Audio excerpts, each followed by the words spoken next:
गर्भ आहे समजल्यावर टीटीची 2 इंजेक्शन्स घेणं खूप जरुरी आहे. म्हणजे जन्माच्या वेळी बाळंतिणीचा घातक आजारांपासून बचाव होतो. पुढल्या महिन्यात याच तारखेला टीटीची 2री लस. लक्षात ठेव. अशा सासूबाईंना नजर नको लागायला. लशीसाठी एएनएम, आशा किंवा अंगणवाडी 83 संपर्क करा. याद है भाईजान, पसंद जा ही रहे हैं. इन लोगों को तो पोलियो रविवार पर अपने बच्चों को लाना याद था, और आपको?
नमस्कार. मेडिकेअर ऑनलाईन ह्या कार्यक्रमात मी डॉक्टर महेश चिटणीस दूरदर्शनच्या वतीने सर्व प्रेक्षकांचं मनपूर्वक स्वागत करतोय. आजच्या आपल्या कार्यक्रमाचा विषय आहे क्षयरोग अर्थातच ट्युबरक्युलोसिस आणि आधुनिक उपचार. आणि ह्याविषयी चर्चा करण्यासाठी या क्षेत्रातील अतिशय नामांकित चेस्ट फिजिशियन्स डॉक्टर अनिल मडके आणि डॉक्टर राजेंद्र ननावरे या ठिकाणी खास उपस्थित आहेत. तर सर्वप्रथम आपण स्वागत करूया दोन्ही डॉक्टरांचं. नमस्कार डॉक्टर्स. नमस्ते.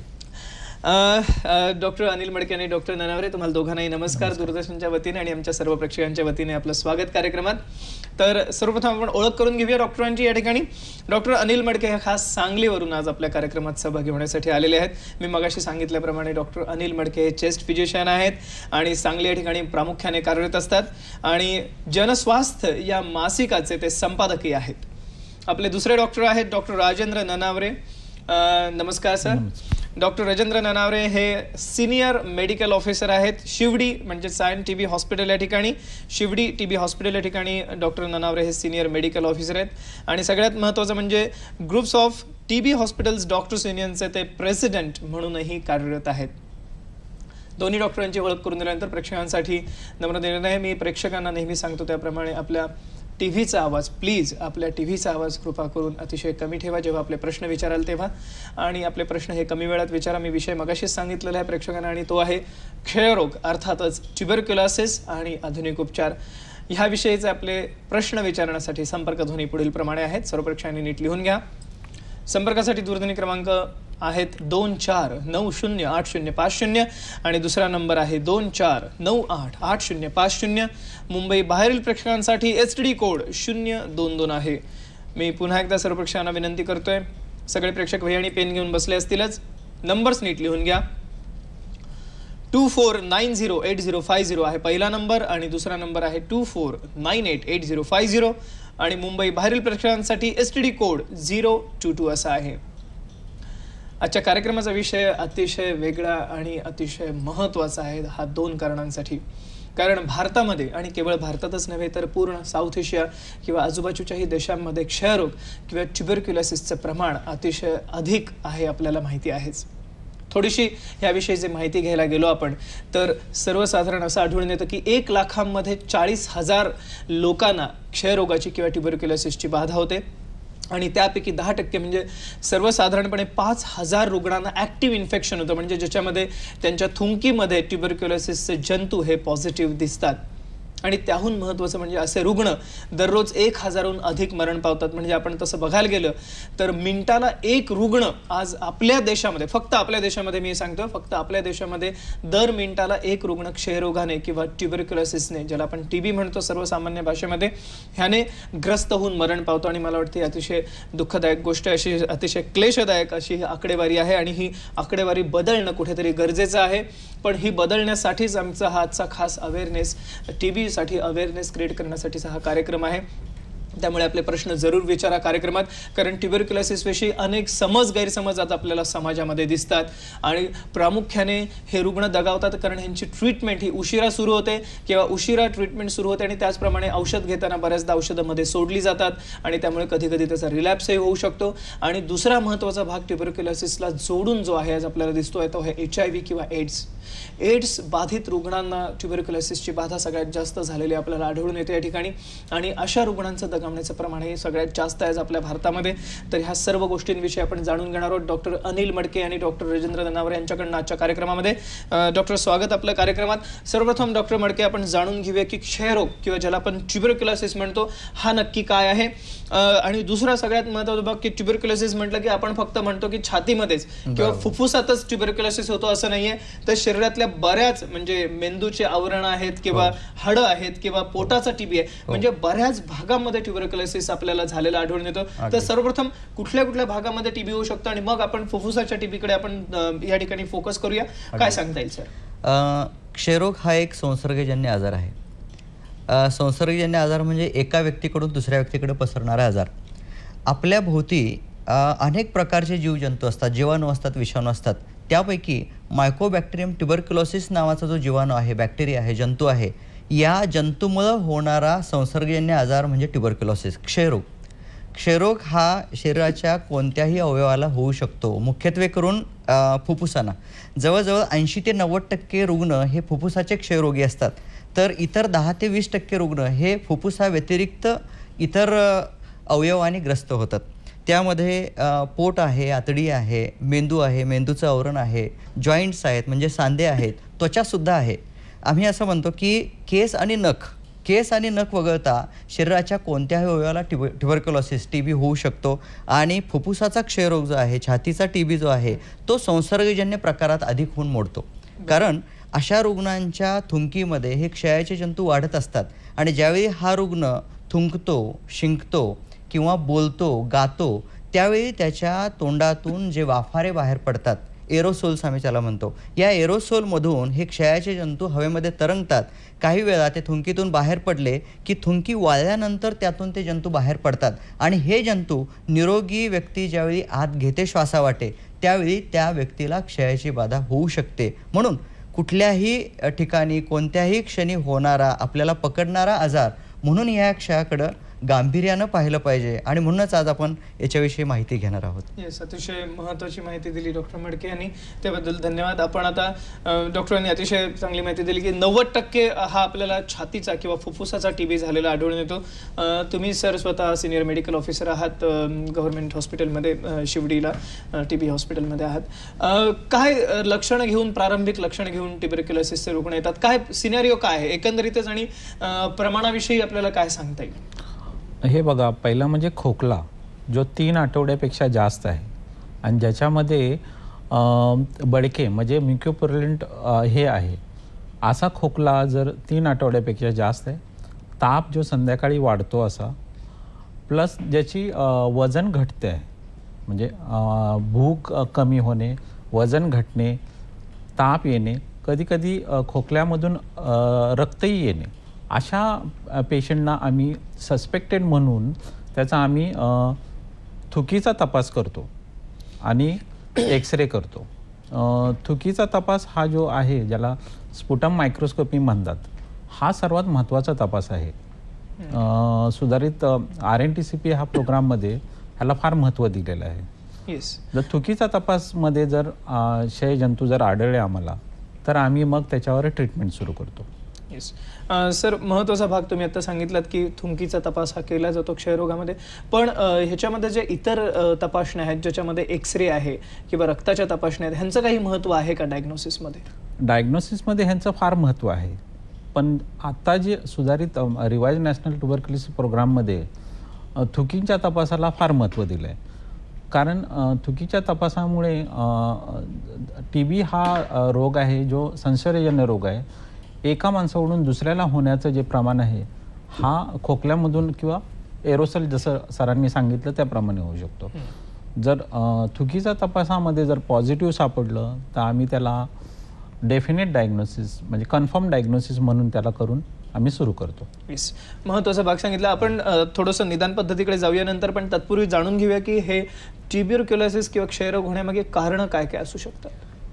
अगदी महत्त्वाचा आणि चांगला प्रश्न आपण विचारलात. कारण का की क्षयरोगाचे जंतू तर बाहेर पसरलेले असतात आणि सुरुवातीला आपण आकडेवारी पाहिली की जवळजवळ 40% लोकांना क्षयाचं इन्फेक्शन कधी ना कधी झालेलं असतं. तर क्षयाचं इन्फेक्शन होणं आणि आजार होणं यामध्ये फरक आहे. तर ज्यावेळी एखाद्या रुग्णाची रोगप्रतिकार क्षमता कमी होते त्यावेळी हे क्षयाचे जंतू शरीरामध्ये फुफ्फुसामध्ये घर करतात आणि ते वाढायला लागतात. इथं मी उदाहरण देईन की एखादं बी आणि जमीन, जर जमीन पिकाऊ असेल किंवा जर जमिनीचा कस चांगला असेल, पोत चांगला असेल आणि तिथं बी पडलं तर ते बी रुजतं आणि बी रुजवून त्याचं रोप तयार होतं. इथं वेगळ्या अंगाने फुफ्फुसामध्ये तशी जर अवस्था निर्माण झाली म्हणजे रुग्णाची व्यक्तीची रोगप्रतिकार क्षमता कमी झाली तर कधीतरी आत घेतलेला क्षयजंतू हा त्या व्यक्तीमध्ये वाढतो आणि क्षयाचा आजार होतो. कधी होतो हा आजार?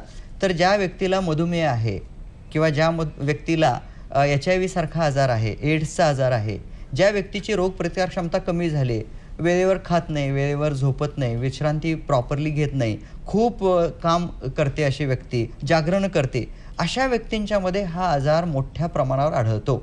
खायला मिळत नाही, कुपोषित व्यक्तींमध्ये तर हा आजार आढळतोच. आणि अर्थात जर व्यक्ती निरोगी आहे, रोगप्रतिकार क्षमता चांगली आहे, पण एखाद्या रूममध्ये, एखाद्या खोलीमध्ये, एखाद्या झोपडीमध्ये दाटीवाटीने जर लोक राहत असतील म्हणजे गर्दीने आणि तिथे जर क्षयाचा जंतू असेल आणि जंतू वारंवार सोडला जात असेल, त्या जंतूंचा मारा होत असेल तरीसुद्धा हा आजार त्या व्यक्तीला होऊ शकतो. एकंदरीत आजच्या पिढीला मुद्दा मी सांगेन की तरुण पिढीमध्ये आमच्याकडे जे रुग्ण आढळतात, सॉफ्टवेअर इंजिनियर असतो किंवा नुकताच कुठेतरी नोकरीला लागलेला असतो आणि 18 तास ही मुलं काम करतात आणि मग खाण्याकडे लक्ष नसतं. पिझ्झा बर्गर खा, AC मध्ये काम कर, विश्रांती कमी घे, 6 तास 4 तासच झोप आणि पुन्हा काम काम काम. या तरुण व्यक्तीसुद्धा याच्या विक्टीम बनू शकतात. त्यामुळे ह्या सगळ्या गोष्टी मला वाटतं लक्षात घेणं अतिशय महत्त्वाचं आहे आणि आपण याविषयी चर्चा करणार आहोत कार्यक्रमात अर्थातच. पण आपण काही फोन कॉल्स घेऊया आपला, कारण फोन इन कार्यक्रम आहे. आपल्याला पहिला प्रश्न वैभव पगार दिंडोरीवरून विचारू इच्छितात. वैभव बोला आपण. हॅलो. हा विचारा. हॅलो, मी के गावातून बोलतोय. माझा प्रश्न असा आहे की क्षयरोग होण्याची मुख्य कारणे कोणती आणि त्याची लक्षणे कोणती व त्याची पथ्य कोणती? वैभव पगार मिळून बोलतोय. येस वैभव, चांगला प्रश्न आहे आपला आणि आपण आत्ताच डॉक्टरांनी सांगितलेलं उत्तर ऐकलं असेल. त्यांनी कारणांमध्ये सगळ्यात महत्त्वाचं कारण सांगितलं की रोग प्रतिकारक क्षमता जेव्हा कमी होते आपल्या शरीराची तेव्हा ट्युबरक्युलोसिस हा निश्चितच या ठिकाणी ऍक्टिव्हली पसरू शकतो आपल्या शरीरात. पण अधिक आपण जाणून घेऊया याविषयी एका छोट्याशा विश्रांतीनंतर. गावात गौराची साथ आहे, राजू बाहेर खेळतो, तुला कधी कळणार? समजलं ताई, गोवरावर एकच बचाव आहे, तो म्हणजे लस लावली आहे आम्ही. 9 महिन्याच्या वयात गौराची लस टोचणं जरुरी आहे. काही कारणांना राहून गेली असेल तर लगेच जाऊन द्या. लशीसाठी ANM, आशा किंवा अंगणवाडी 83 संपर्क करा. अरे भैया हम तैयार हैं. चला चला बैठा. इन लोगों को तो पोलियो रविवार पर अपने बच्चों को लाना याद रहा. और आपको? नमस्कार. मेडिकेअर ऑनलाईन या कार्यक्रमात मी पुन्हा एकदा सर्व प्रेक्षकांचं स्वागत करतो. आपल्याला माहितीच आहे आपली या ठिकाणी चर्चा सुरू आहे ती क्षयरोग किंवा ज्याला TB असं संबोधलं जातं याविषयी आणि त्यावरील आधुनिक उपचारांविषयी. आणि डॉक्टर मडके आणि डॉक्टर नानावरे या ठिकाणी उपस्थित आहेत. आपल्याला वैभव पगार यांनी प्रश्न विचारला होता, मगाशी डॉक्टर मडके यांनी उत्तर दिलं होतं, पण पुन्हा एकदा काय सांगता येईल आपल्याला वैभव यांना की कारण काय आहेत याविषयी आपण काय सांगू शकाल डॉक्टर नानावरे? कारण म्हणजे सरांनी जसं सांगितलं की प्रतिकारशक्ती जेव्हा कमी होते त्यावेळेला हा आजार होण्याची शक्यता फार असते आणि त्याबरोबर कुठलाही स्पुटम पॉझिटिव्ह पेशंट जर त्याच्यासमोर आला आणि खोकला केला तर त्याच्यामुळे हा आजार होऊ शकतो. आणि प्लस काही दुसरे आजार आहेत, उदाहरणार्थ डायबिटीज आहे, परत HIV आहे. ह्या आजारामध्ये प्रतिकारशक्ती फार कमी होते आणि अशा रुग्णांना लोकांना आजार होण्याची शक्यता फार वाढते. हा एक महत्त्वाचा भाग आहे. यामध्ये आणखीन काही आपल्याला गोष्टी ऍड करता येतील की ज्यांना कर्करोगाचा आजार झालेला आहे, कॅन्सर कुठल्याही भागात, आणि कर्करोगासाठी जर लॉंग टर्म मेडिसिन सुरू असतील, त्या औषधांचा मारा सुरू असेल, तरीही रोगप्रतिकार क्षमता कमी झालेली असते. आणि आणखीन एक ग्रुप आपल्याला लक्षात घ्यावा लागेल, तो म्हणजे मानसिक आजाराने त्रस्त झालेल्या व्यक्ती. अशा व्यक्तींचं त्यांच्या खाण्यापिण्याकडे बऱ्याचदा लक्ष नसतं आणि या गोष्टीमुळं ह्याही रुग्णांना क्षयरोगाचा आजार होऊ शकतो. तर आणि अर्थातच ज्यांचा आहार मुळातच कमी आहे, ज्यांचं आरोग्याकडे लक्ष नाही, अल्कोहोलिझम, दारू घेतात, तंबाखू घेतात, सिगारेट घेतात, यांची रोगप्रतिकार क्षमता या व्यसनांमुळे कमी होते. त्यामुळे व्यसनी व्यक्ती आणि सोशिओ इकॉनॉमिक स्टॅटस ज्यांचा लो आहे, म्हणजे दारिद्र्य, अज्ञान, ह्या सगळ्या गोष्टी ह्या क्षयरोगाला खतपाणी घालत असतात. आणि इम्युनिटी पॉवर विषयी प्रामुख्याने जेव्हा आपण सांगतो तेव्हा स्टिरॉइडचाही एक भाग आपल्याला लक्षात घेतला पाहिजे. कारण जेव्हा जास्त वेळात स्टिरॉइड, कारण हा एक अतिशय महत्त्वाचा भाग आहे. कारण आज आपल्याला बघायला मिळतं की बऱ्याच ठिकाणी जनरल प्रॅक्टिशनर्स सुद्धा बऱ्याच प्रमाणात औषधांमध्ये स्टिरॉइडचा वापर करतात. म्हणजे कुठल्याही रोगाला आणि पर्टिक्युलरली अस्थमासारख्या आजारांमध्ये तर खूप प्रमाणात स्टिरॉइड वापरलं जातं आणि त्याचा एक साईड इफेक्ट म्हणून सुद्धा आपल्याला कधी कधी इम्युनिटी पॉवर कमी होऊन या ठिकाणी क्षयरोग झालेला आढळतो. अतिशय महत्त्वाचा भाग आहे हा. आपण आपल्याला पुढचा प्रश्न केबल दास गोंदियावरून विचारू इच्छितात. केबल दास बोला आपण. क्षय रोगामध्ये सर हा विचारा म्हणजे फुफ्फुसाच्या क्षय रोगामध्ये खासी काय आहे? खासी काय आहे? येस, लक्षणांमध्ये मगाशी डॉक्टर ननावरे तुम्ही सांगितलं होतं की खोकला येतो बऱ्याचदा अशा रुग्णांना. तर हे खोकला येण्यामागे काय कारण असतं? अशा म्हणजे एक्झॅक्टली काय पॅथॉलॉजी घडते त्या ठिकाणी? काय आहे की तिथं इन्फेक्शन झाल्यानंतर ॲक्च्युली तिथं लिम्फोसाईट म्हणजे WBC ज्या आहेत त्या तिथे येतात आणि त्याचं त्या मॅक्रोफिजिस होऊन तिथे त्यांचं एक प्रकारचं आपण जसं डिफेन्स मेकॅनिझम आहे, मग त्यांचं हे सुरू होतं आणि त्याच्यामधून ते म्युकस जे तयार होतं that irritates the respiratory tract, म्हणजे श्वासनलिका आहे त्याला इरिटेट करून खोकला येतो.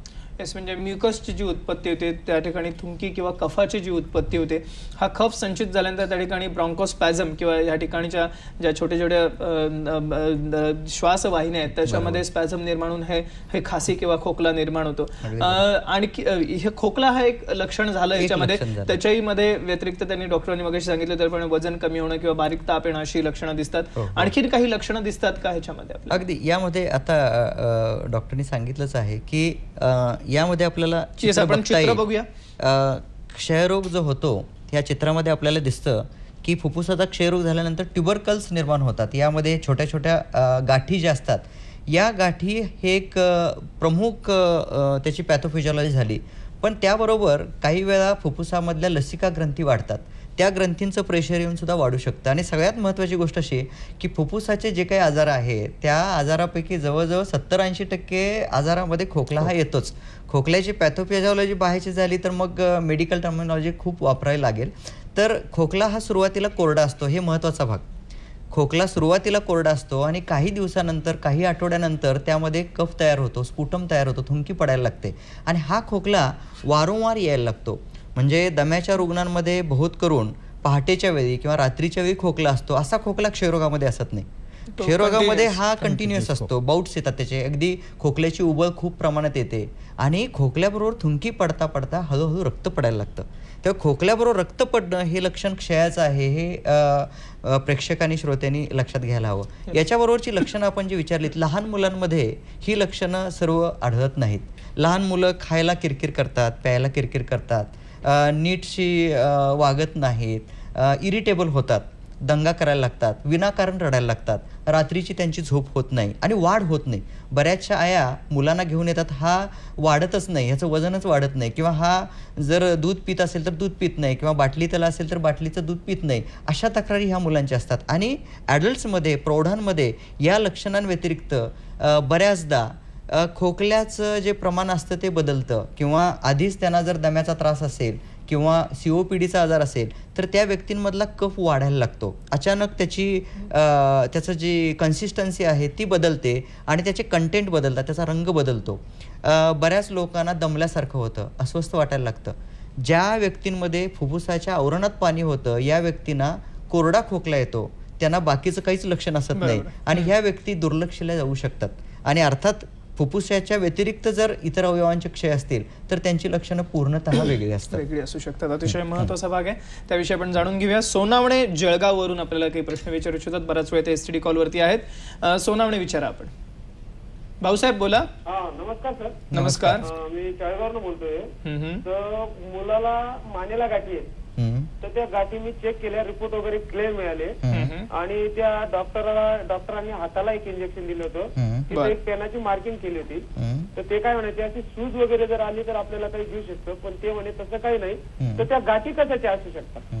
येस, गाठींविषयी त्यांनी विचारलंय. डॉक्टर ननावरे काय सांगता येईल आपल्याला? गाठी ज्या आहेत त्याच्या 2 प्रकारच्या टेस्ट केल्या जातात. एक हिस्टोपॅथॉलॉजी म्हणून केल्या जाते आणि एक FNAC म्हणजे फाय नीडल ॲस्पिरेशन सायटोलॉजी केल्या जाते. त्या गाठीमध्ये जर ग्रॅन्युलेशन टिश्यू किंवा लिम्फोसाईट जास्त असेल तर आम्ही ट्युबरक्लोसिस म्हणून त्याची ट्रीटमेंट करतो. काही वेळेला त्याची कारणे वेगळी असू शकतात, त्या गाठी वेगळ्याही असू शकतात, काही दुसरीही कारणं आहेत त्याच्यावरूनही गाठी येतात. पण ट्युबरक्लोसिसच्या जर गाठी असल्या तर त्याच्यामध्ये लिम्फोसाईट काउंट जास्त मिळतो.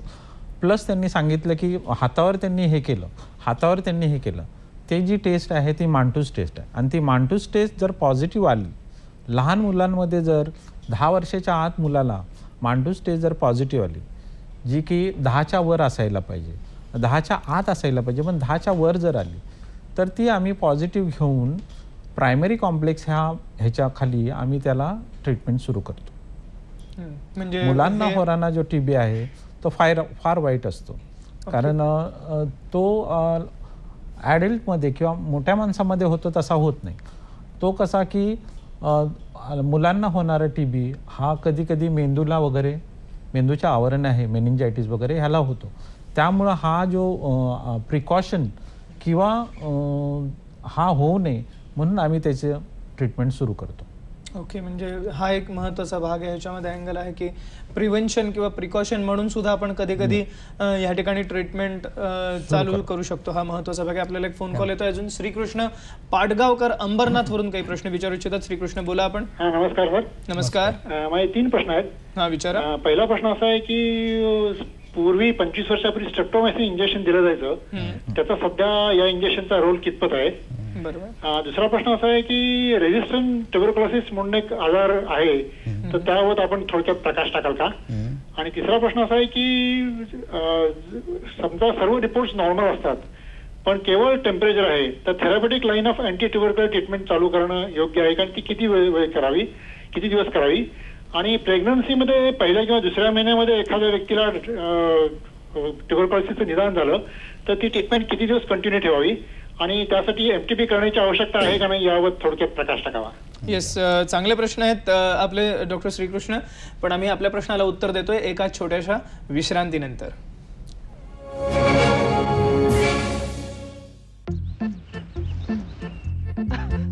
अरे भैया हम तैयार हैं, चला चला बैठा, पतोटा खाबे ना तो. हाँ दादा, हमरे मत मेरी ही पड़ेची. याद है भाईजान, पसंद जा ही रहे हैं. इन लोगों को तो पोलियो रविवार पर अपने बच्चों को लाना याद था, और आपको? नमस्कार. मेडिकेअर ऑनलाईन या कार्यक्रमात मी पुन्हा सर्व प्रेक्षकांचं स्वागत करतोय. या ठिकाणी डॉक्टर मडके आणि डॉक्टर ननावरे उपस्थित आहेत आपल्याला क्षयरोग आणि TB विषयी माहिती देण्यासाठी. डॉक्टर श्रीकृष्ण पाटगावकर यांनी आता प्रश्न विचारले होते. 4 अतिशय महत्त्वाचे प्रश्न आहेत आणि हे प्रेक्षकांच्या दृष्टीनेही अतिशय महत्त्वाचे आहेत सर्वच. तर आपल्याला काय उत्तर देता येईल? पहिला प्रश्न होता स्ट्रेप्टोमायसिन विषयी. आज काय रोल आहे ट्रीटमेंटमध्ये ह्याचा? सर्वप्रथम आपण ट्रीटमेंट जाणून घेऊया. ट्युबरक्युलोसिसमध्ये कुठल्या कुठल्या प्रकारची औषधं वापरली जातात हे प्रथम आपल्या प्रेक्षकांना सांगूया. बरोबर. क्षयरोगामध्ये जी काही उपचार पद्धती दिली जाते त्यामध्ये औषधांचे 2 प्रकार केले जातात. एक फर्स्ट लाईन ड्रग्ज आणि second line drugs. First line ड्रग्जमध्ये स्ट्रेप्टोमायसिन, INH, पायरिझिनामाइड, रिफाम्पिसिन आणि इथॅम्ब्युटाल असे 5 औषध आहेत. आणि सेकंड लाईन ड्रगमध्ये जवळजवळ 10, 12, 13, 15 इतकी औषधं आहेत. त्यांची नावं मी आता सांगत बसत नाही. स्ट्रेप्टोमायसिन हे फर्स्ट लाईन ड्रग्जमधलं अत्यंत महत्त्वाचं औषध आहे. आणि डॉक्टरांनी खूप चांगला प्रश्न विचारला, कारण प्रेक्षकांना सर्व माहिती होईल. तुमचे प्रश्न खूप चांगले आहेत, मी अभिनंदन करतो पुन्हा एकदा. तर स्ट्रेप्टोमायसिन हा ड्रग अत्यंत महत्त्वाचा आहे आणि पहिल्यांदा शोधलेला हा ड्रग आहे.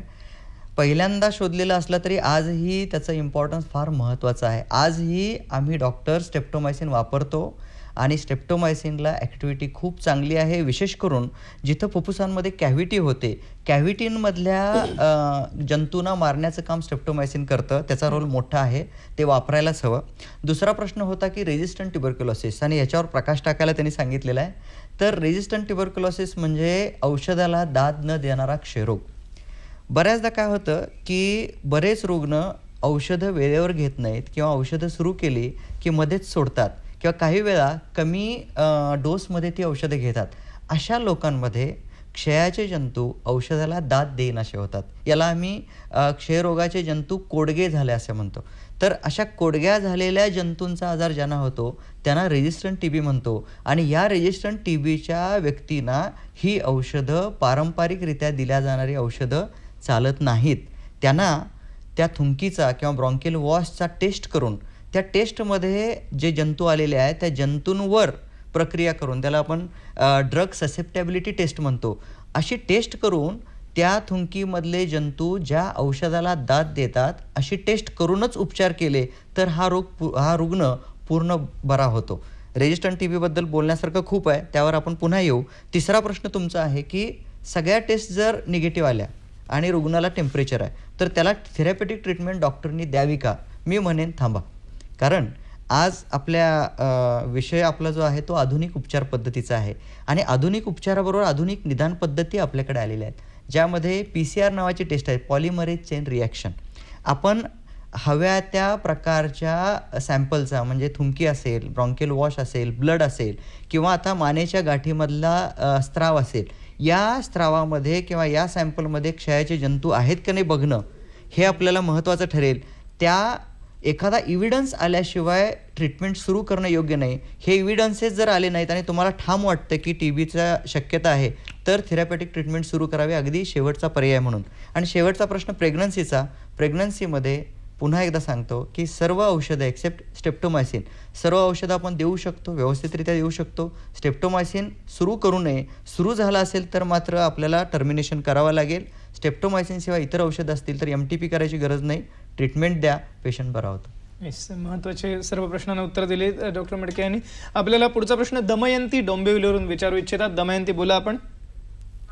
Hello doctor. यस. हॅलो. हा दमयंती विचारा. डॉक्टर, माझा असा प्रश्न आहे की माझ्या आईला म्हणजे TB झालेला, पोटामध्ये तिच्या गाठी होत्या, मानेवर एक गाठ होती आणि दोन्ही काखेमध्ये मसल्स होत्या अशा. तर पोटातल्या तिच्या एक्सरे काढल्या ना आता परत, तेव्हा गेलेले आहेत, पण मानेवरची तशीच आहे आणि डोळ्यावर झाप येते तिच्या आणि अशक्तपणा जाणवतो. तर हे कशामुळे होतं? तिचा कोर्स वगैरे पूर्ण झालेला आहे. कोर्स पूर्ण झालेला आहे. वय किती आहे त्यांचं? त्यांचं वय 51 वर्ष आहे. आणि कोर्स कधी देऊन झालाय त्यांचा?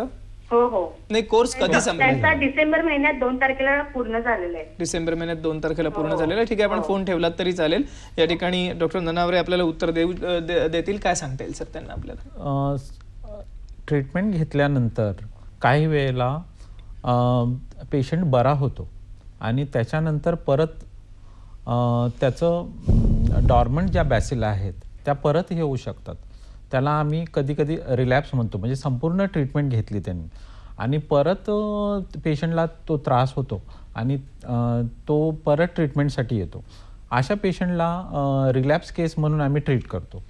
काही वेळेला पेशंट ट्रीटमेंट घेत असताना जर स्फोटम वगैरे जर केली असेल, कारण सरांनी आता सांगितलं की ज्या रेसिस्टंट केसेस आहेत, ड्रग रेसिस्टंट केसेस आहेत, अशा केसेसमध्ये सुरुवातीला ट्रीटमेंटला हे होतं, पण नंतर परत ज्या रेसिस्टंट बॅसिल आहे त्या परत हे व्हावे लागतात आणि मग पेशंट परत डिटोरेट होतो.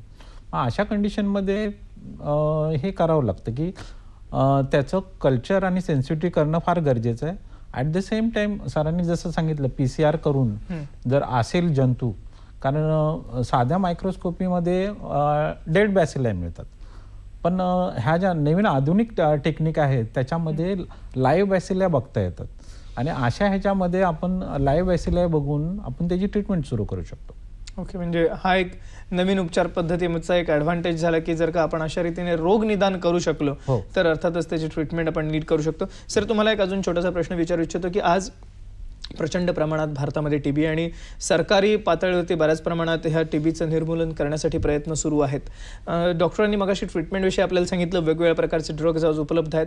सरकारी इस्पितळांमधून किंवा हॉस्पिटल्समधून आपल्याला हे ड्रग्ज फ्री ट्रीटमेंटची काही सोय आहे का? आणि ज्या वेगवेगळ्या आज ट्रीटमेंटमध्ये ज्या मॉडेलिटीज आलेल्या आहेत आपण म्हणूया, किंवा गव्हर्नमेंटने ज्या काही सुरू केलेल्या डॉट्स आहे किंवा इतर जी आहे तुम्ही जी मगाशी सांगितलीत, तर ह्याचा काय रोल आहे एकंदरीत आपल्या ट्रीटमेंटमध्ये? RNTCP खाली ज्या औषधं दिल्या जातात फ्री दिल्या जातात आणि ती औषधं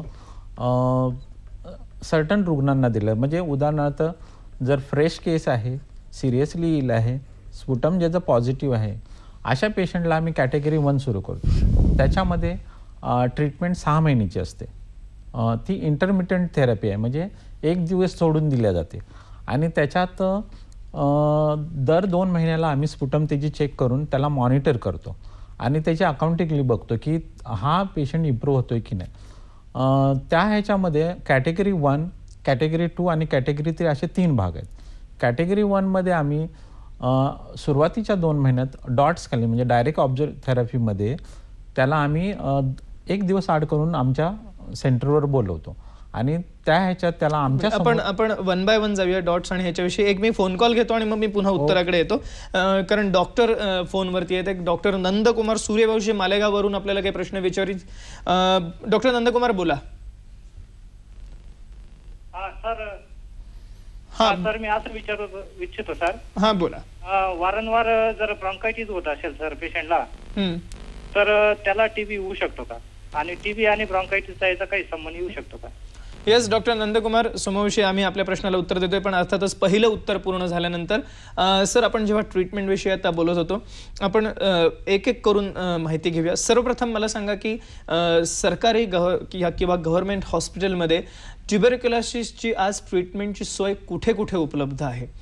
महाराष्ट्र पातळीवरती किंवा महाराष्ट्र राज्यामध्ये आणि महाराष्ट्राच्या बाहेर कुठे कुठे ही ट्रीटमेंट आपल्या, कारण पेशंट्स जे कुठे आहेत, खेड्यामध्ये आहेत, तालुक्या पातळीवरती आहेत किंवा जिल्हा पातळीवरती बरेच पेशंट्स आहेत आणि आज कदाचित बरेच पेशंट्स प्रेक्षक म्हणून हा कार्यक्रम ऐकत असतील, तर अशा सर्वांना माहिती देण्यासाठी माझा पहिला प्रश्न आहे की सरकारी पातळीवरती आज टीबी निर्मूलनासाठी बरेच प्रयत्न होत आहेत, तर ही ट्रीटमेंट आज अधिकृतरित्या सेवा कुठे कुठे उपलब्ध आहे ह्याविषयी सर्वप्रथम आपण प्रेक्षकांना सांगूया. स्टेट लेवलला म्हणजे महाराष्ट्र स्टेटमध्ये डिस्ट्रिक्ट ट्युबरक्युलोसिस सेंटर आहे, हे नोडल सेंटर आहे. ह्याच्यापासून प्रायमरी हेल्थ सेंटर आहे आणि सब सेंटर आहेत. सब सेंटरमध्ये जे मल्टीपर्पज वर्कर आहेत, MPW ज्याला म्हणतात, ते ड्रग प्रोव्हायडर म्हणून आहेत तिथे. आणि जो पेशंट असा 3 आठवड्यापेक्षा जास्त दिवस ज्याला खोकला वगैरे आहे की ज्याच्यात लक्षणे दिसत आहेत टीबीचे, अशा पेशंटला प्रायमरी हेल्थ सेंटर किंवा डेझिग्नेटेड मायक्रोस्कोपी सेंटर आहे तिथं पाठवलं जातं आणि त्याचं स्पुटम 3 दिवसच केलं, 2 दिवसाचं केलं जातं. स्पॉट, मॉर्निंग, अर्ली मॉर्निंग आणि ज्या दिवशी दुसऱ्या येईल ते, असं 3 स्पुटम केले जातात. स्पुटम जर 2 पॉझिटिव्ह असेल तर त्याला स्पुटम पॉझिटिव्ह म्हणून ट्रीट आम्ही करतो.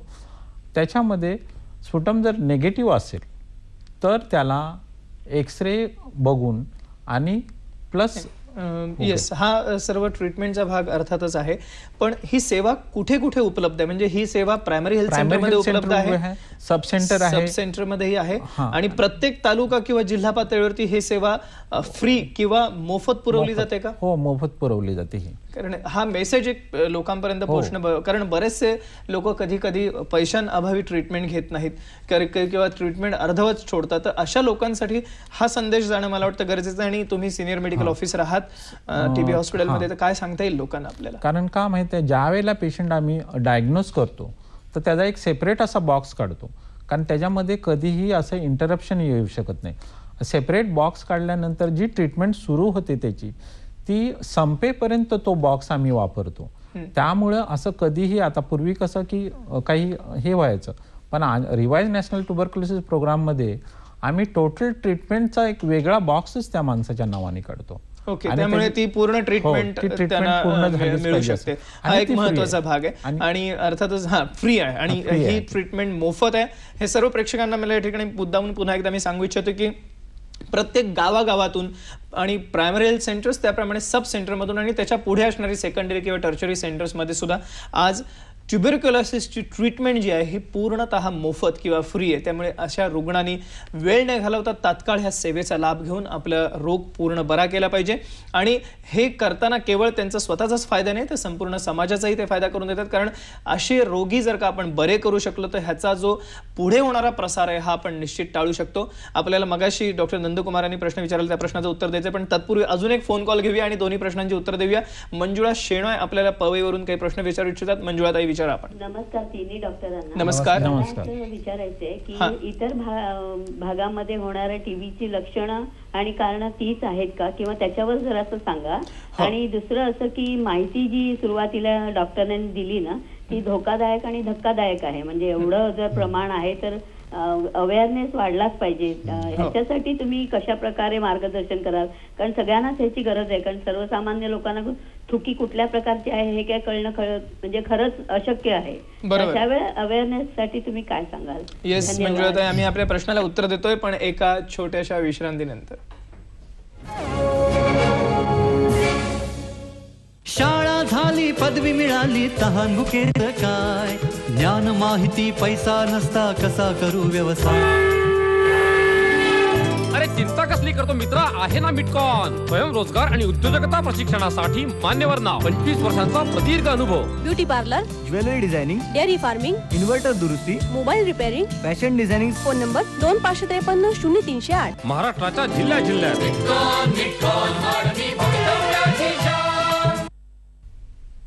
नमस्कार, मी पुन्हा एकदा सर्व प्रेक्षकांचं स्वागत करतोय कार्यक्रमामध्ये.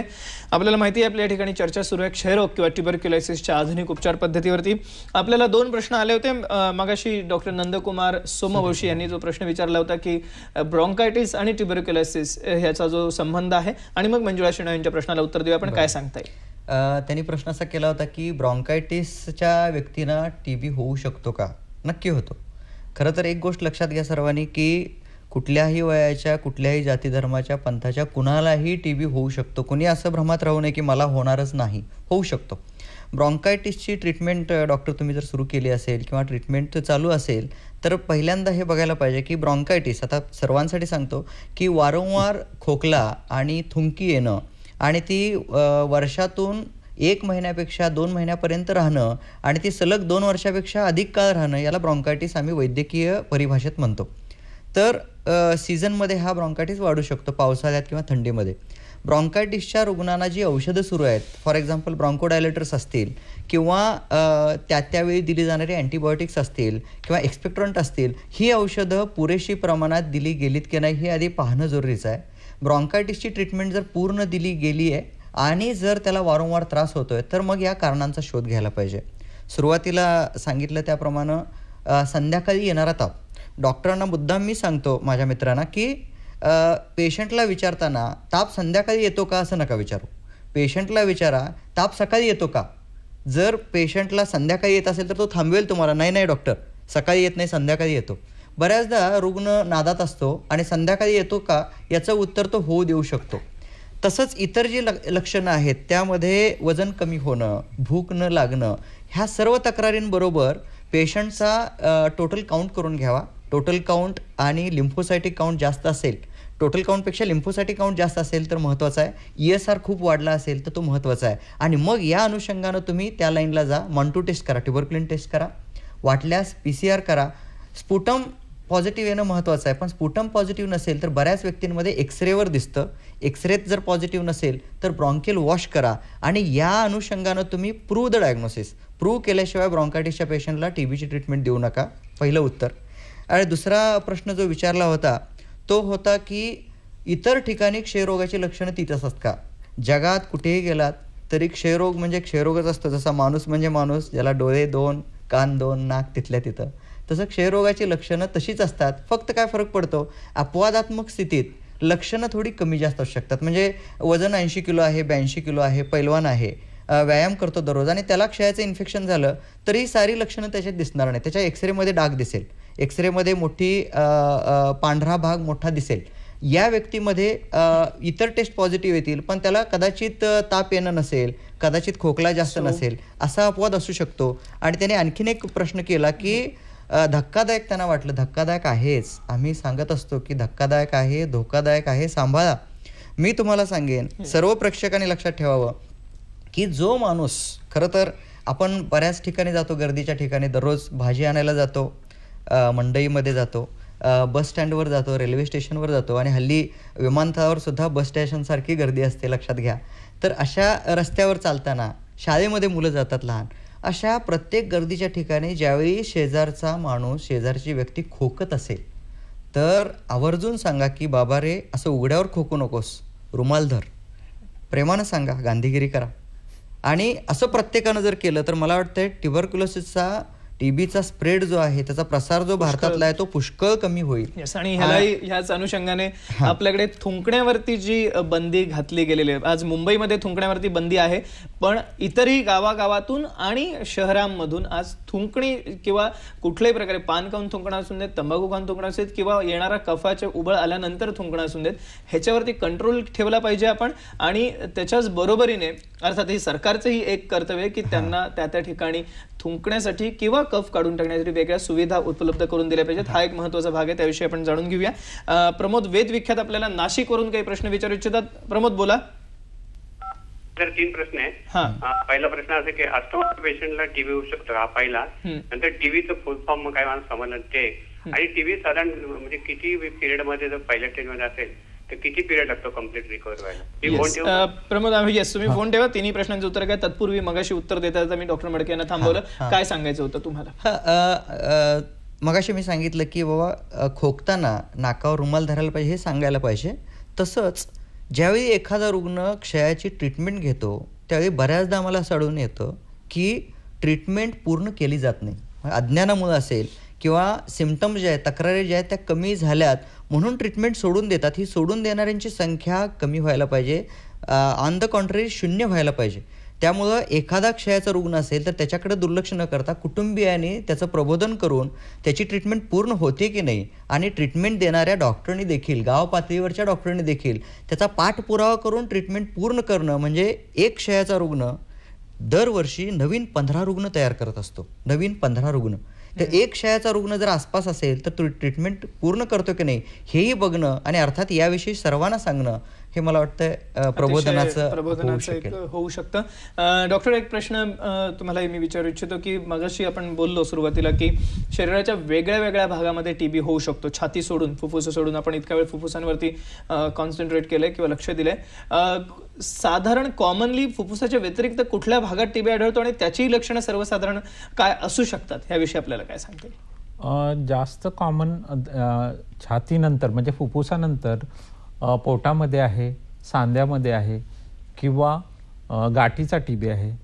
पण ही जी लक्षणं आहेत खोकल्याची वगैरे त्याच्यामध्ये सापडू शकत नाहीत. तर ही ज्या ज्या सिस्टीमला इन्व्हॉल्व झालेलं आहे त्या सिस्टीमचे तुम्हाला लक्षणं, उदाहरणार्थ पोटाचं असेल तर मग पोट दुखणे, पोटामध्ये पाणीवणे होणे ज्याला आम्ही आसायटिस म्हणतो असं. सांध्याचे असेल तर म्हणजे सांधा दुखणे, सुजणे किंवा मग सांधेचं जसं हाडांचा स्पाईनचा पण टीबी कारण फार कॉमन आहे. येस, कारण मणक्यांमध्ये जेव्हा ट्युबरक्युलोसिस होतो तेव्हा अतिशय म्हणजे तीव्र स्वरूपाच्या वेदना तर होतातच पायामध्ये आणि इतर ठिकाणी, पण त्याचीही लक्षणांमध्ये ताप येणं किंवा वजन कमी येणं हे कॉमन असू शकतं का? हो, ही लक्षणं जी आहेत, कॉन्स्टिट्युशनल जे सिम्पटम आहेत, फीवर वगैरे, वेट लॉस होणं, लॉस ऑफ ॲपेटाईट म्हणजे भूक मंदावणे, ताप येणे, ही लक्षणं तर राहतातच त्याच्यात, ती राहतात. हा, पण ती ऍक्च्युअली आणि त्याच्या व्यतिरिक्त ज्या सिस्टीमला टीबी झालाय त्या ठिकाणी जी लोकलाइज लक्षण आहेत, म्हणजे समजा स्पाईनला किंवा मणक्याला टीबी झालाय तर मणक्याच्या ठिकाणी होणाऱ्या वेदना आणि इतर लक्षणं, पोटात टीबी झालाय तर पोटामध्ये दुखणं आहे किंवा सांध्यांच्या ठिकाणी झालं असेल तर सांध्यांच्या ठिकाणी सूज येणं किंवा दुखणं आहे. मेनिंजायटिस म्हणजे अतिशय महत्वाचा भाग आहे, कारण ट्युबरक्युलोसिस मध्ये ट्युबरक्युलर मेनिंजायटिस हा मला वाटतं अतिशय महत्वाचा आजार आपल्याला भारतात फार जास्त प्रमाणात आढळतो, ज्याच्यामध्ये आकडी येणं आणि ताप येणं अशा प्रकारची लक्षणं आपल्याला दिसतात, फिट्स येणं किंवा कन्व्हल्जन येणं ज्याला आपण म्हणतो आपल्या सर्वसामान्य टर्मिनॉलॉजीमध्ये, तर अशा प्रकारच्या वेगवेगळ्या लक्षणांमध्ये हा ट्युबरक्युलोसिस किंवा टीबी हा प्रेझेंट होऊ शकतो. अतिशय महत्त्वाचा भाग आहे, त्याविषयी आपण जाणून घेऊया. आता आपण प्रमोद वेदविख्यात यांनी जे 3 प्रश्न विचारले तर त्यांच्याकडे जाऊया. अस्थमा आणि ट्युबरक्युलोसिस ह्याचा काही परस्पर संबंध आहे का? डॉक्टर मडके काय सांगता येईल आपल्याला? हाही अगदी चांगला प्रश्न आहे की अस्थमामध्ये सुद्धा ट्युबरक्युलोसिस होतो. मगाशी ब्रॉन्कायटिसच्या प्रश्नाला उत्तर देताना ज्या गोष्टी सांगितल्या त्याही इथं लागू पडतात. प्रश्न असा येतो की अस्थमाचा रुग्ण जो आहे ऑन ट्रीटमेंट असताना मध्येच त्याची लक्षणं बदलली तर क्षयाविषयी त्याच्याकडे लक्ष द्यावं, हा पहिला भाग. दुसरा भाग डॉक्टरांसाठी महत्त्वाचा असा की सर्वसामान्य व्यक्तीमध्ये आढळणारा क्षय हा दम्याच्या रुग्णांमध्ये आढळणाऱ्या क्षयापेक्षा वेगळा असतो. तर दम्याच्या रुग्णांमध्ये अप्पर लोब कॅव्हिटी किंवा अप्पर लोब इन्फिल्ट्रेशन हे कॉमन नसतं. म्हणजे क्षयाचं जे प्रमाण आहे फुफ्फुसांमधल्या एरियामध्ये ते वरच्या भागात आढळतं, पण दम्याच्या रुग्णामध्ये ते कुठेही आढळतं. तेव्हा ही गोष्ट लक्षात ठेवून त्यांनी एक्सरे काढावा. दुसरा भाग त्यांनी विचारला टीबी हा शब्द का वापरला जातो. तर पहिल्यांदा आपण त्या स्लाईडमध्ये दाखवलं होतं पिक्चरमध्ये की ट्युबरकल्स फुफ्फुसामध्ये सुरुवातीला ज्यावेळी क्षयाचं इन्फेक्शन होतं त्यावेळी ट्युबरकल्स तयार होतात आणि ट्युबरकलचा शॉर्ट फॉर्म म्हणून टीबी हा शब्द हे अद्याक्षर वापरले जातात. आणि तिसरा प्रश्न त्यांचा होता की क्षयरोग बरा होण्यासाठी मिनिमम किती काळ ट्रीटमेंट घ्यावी लागते. आधीच्या टप्प्यामध्ये ट्युबरक्युलोसिस ट्रीटमेंट प्रोग्राम जो होता दॅट वॉज अबाउट 18 months. जवळजवळ 1.5 वर्ष ट्रीटमेंट द्यावी लागायची. जसा काळ गेला म्हणजे 1944 नंतर एक औषधं आपल्याला सापडली. स्ट्रेप्टोमायसिन वॉज फर्स्ट ड्रग आणि त्यानंतर पायरिझिनामाइड नंतर आलं रिफाम्पिसिन, पायरिझिनामाइड, इथॅम्ब्युटॉल आणि न्यूअर ड्रग्स सगळे आले. या ड्रग्स बरोबर त्याची इफिकसी वाढली आणि ट्रीटमेंटचा कोर्स कमी झाला आणि आज 6 महिन्यामध्ये पेशंट पूर्ण खडखडीत बरा होऊ शकतो.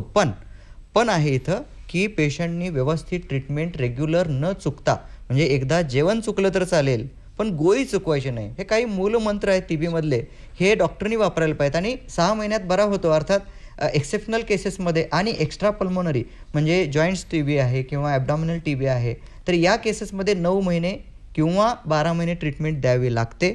आणि अर्थात टीबीच्या फुफ्फुसाच्या काही केसेसमध्ये सुद्धा 9 महिने द्यावे लागते.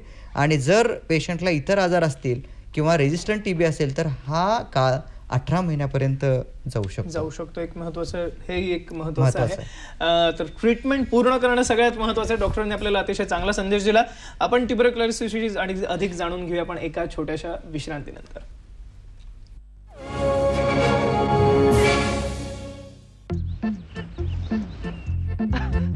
अरे भैया हम तैयार हैं, चला चला बैठा, পাত্রটা খাবে না তো? হ্যাঁ দাদা, আমরা মত বেরিয়ে পড়েছি।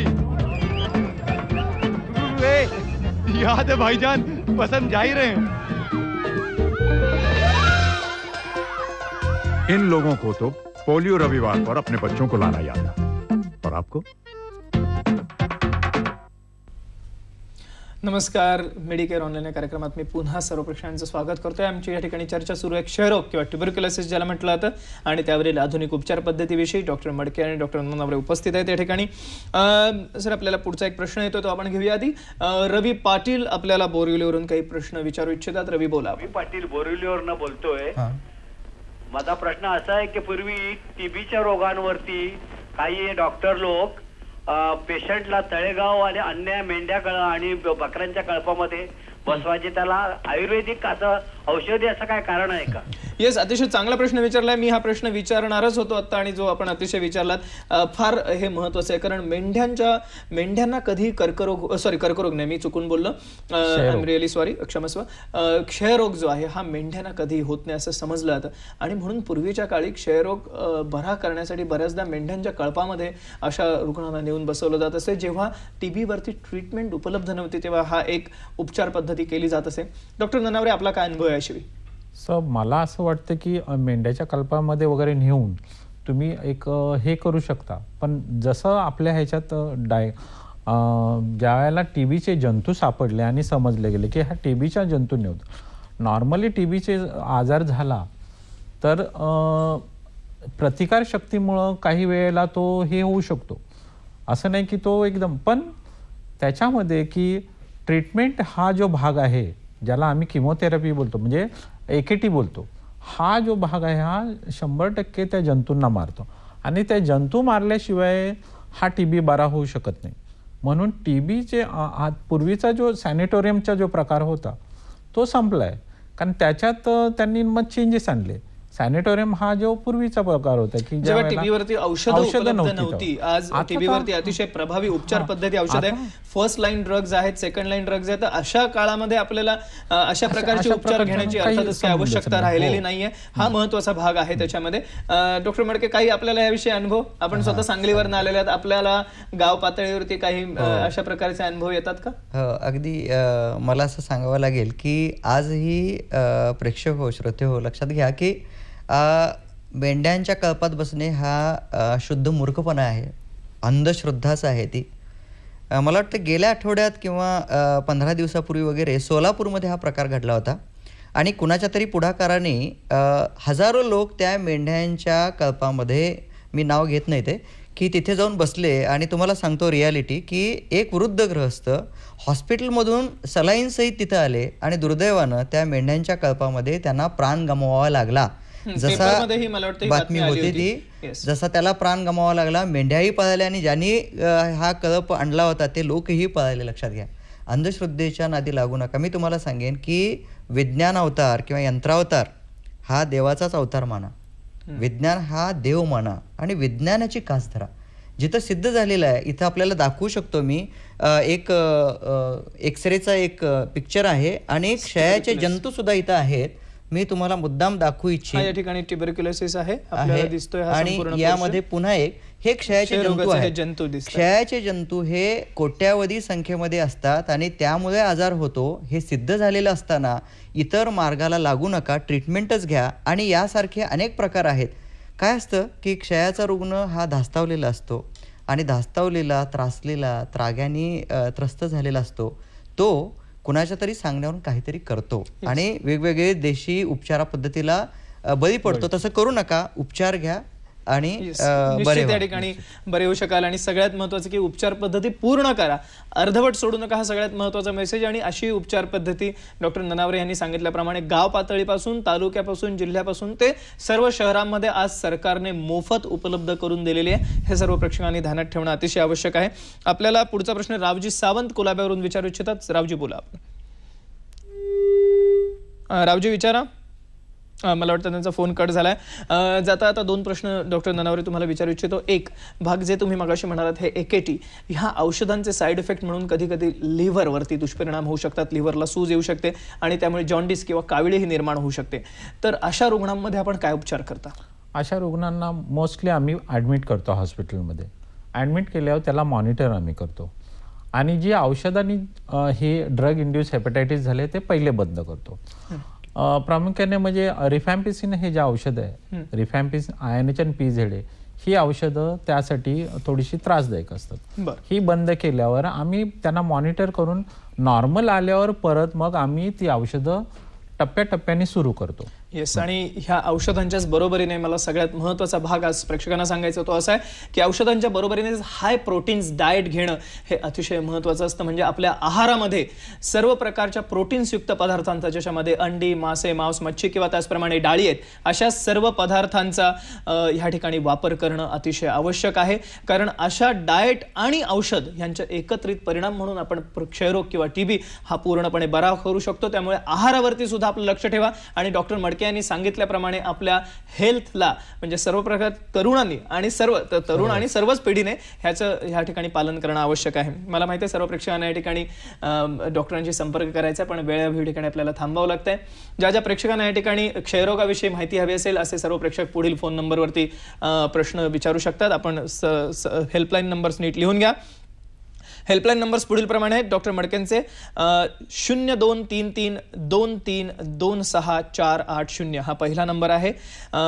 23264880 हा पहिला नंबर आणि त्याच्या मागे STD कोड 0233 आहे. आणि मोबाईल नंबर आहे 9821802863 9821802863 हा मोबाईल नंबर आहे.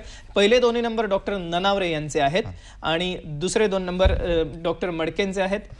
64158 332 म्हणजेच 64158332 हा मुंबईतला नंबर आहे अर्थातच, आणि ह्याच्या मागे STD कोड 022 लावायचा आहे. हे प्रेक्षकांनी लक्षात ठेवा.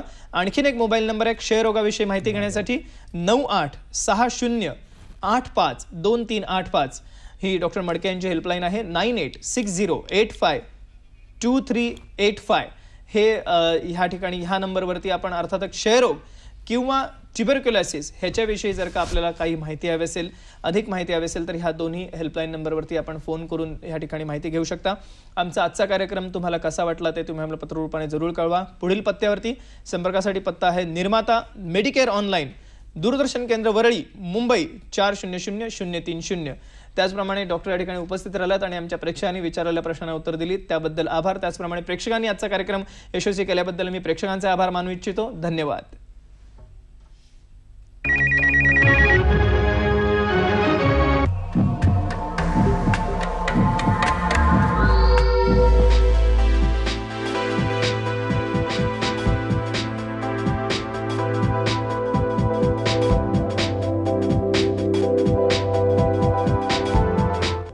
लक्स क्रिस्टल शाईन सादर करीत आहे स्वागतम 2008.